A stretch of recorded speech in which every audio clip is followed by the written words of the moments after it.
All right, we got a big game coming up this weekend with the Hogs. And if we're going to beat the hell out of Arkansas, then we got to make some adjustments and we got to know what we're up against. So let's go take a look and see what they've been up to. All right, first things first, take a look at their formation here. They're running 11 personnel, 1 tight end, 1 running back. They're going up a 3-man front. That's something that we're not going to be presenting with, so not quite comparable here. Let's see how the play develops. All right, so they do some pulling here on the left side, and Georgia Southern does a really good job of staying home, something we're going to be tasked with right here. You see the linebacker, he stays in his gap. This could have gone for a lot more. Of course, Georgia Southern's outmanned, outpowered, so it still turned out with a pretty good game for Arkansas, but the Georgia Southern played this well. Similar play this go around, except you're going to see a humongous hole open up. It's going to look like a crater, something somebody could run a dump truck through right there. 52 opens it up. Right side pushes out their defensive line. This goes for a big gain. They weren't able to make any contact near the offensive line. Similar personnel here. See another pull. They're going to go right in behind them. They're going to look for, again, a parting of the sea. Watch how they do this here. One guy blocks out, the other one blocks in, and he runs just right between them. Okay, first play on defense, Arkansas starts off with a 4-man front. They get a little confused here, I think, as to who's got what assignment. So they don't really make it over to the defender in time to really stop for a loss. Back to offense, though, they've been pretty efficient on defense. Again, you see them pulling right there. Running back comes across face, but quarterback pulls and runs for a big gain. I envision Michael Clemens being right there, hopefully to stop that. He's good at staying home. Again, same formation, no pull this time.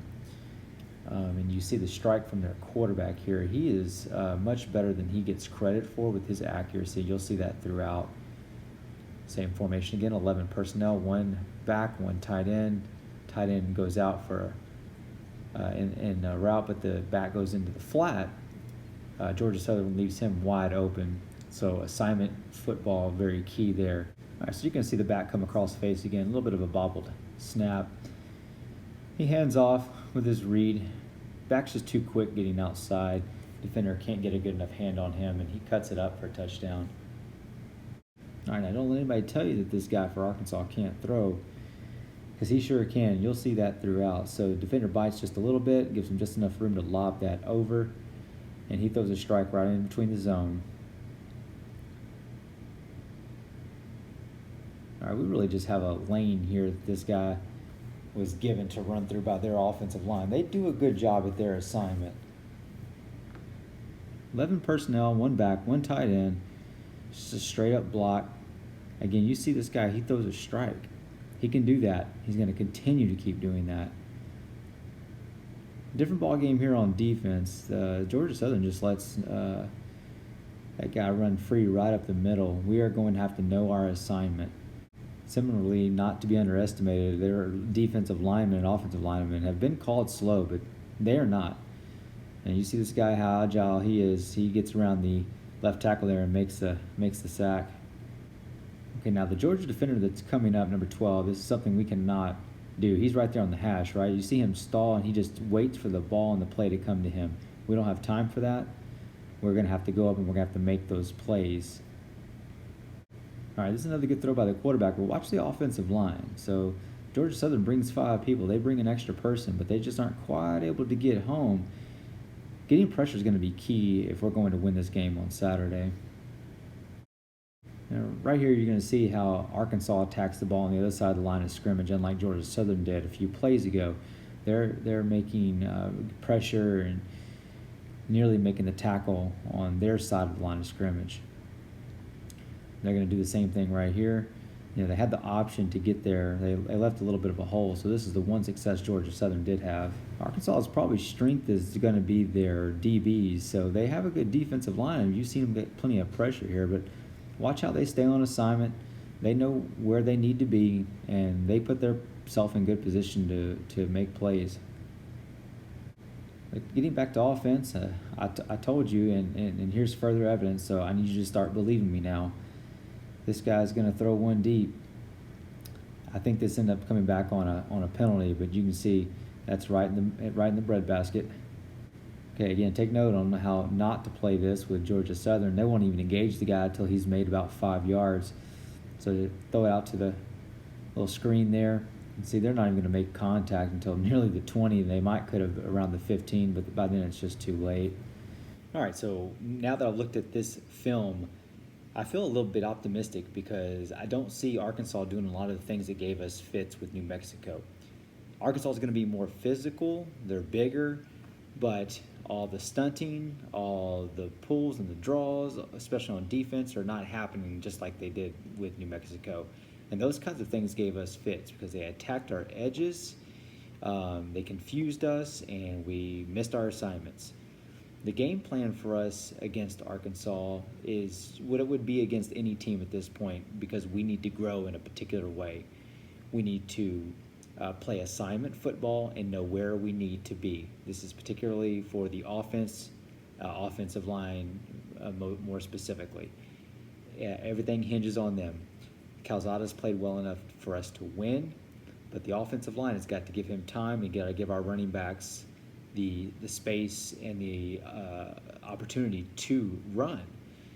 So they put themselves in good positions to block, we succeed. Our defense is stout. If our defense doesn't play like we think that it can play, I anticipate that it would go wrong because we're playing too much zone and off-man defense. I don't think that's our strong suit. I think we do better when we are providing pressure, and to provide pressure, we have to send enough and then play man so that we can't give those easy outs. We got to strike hard on the ball. We can't let those plays come to us like Georgia Southern did. That's not a style that's going to work well. This is a big physical team. They're going to get extra yards. 2, 3, 4 extra yards here means a lot.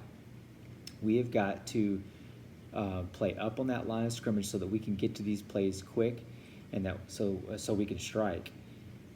That to me is our keys on offense and defense. I think that we can play. I think we can really hit them hard.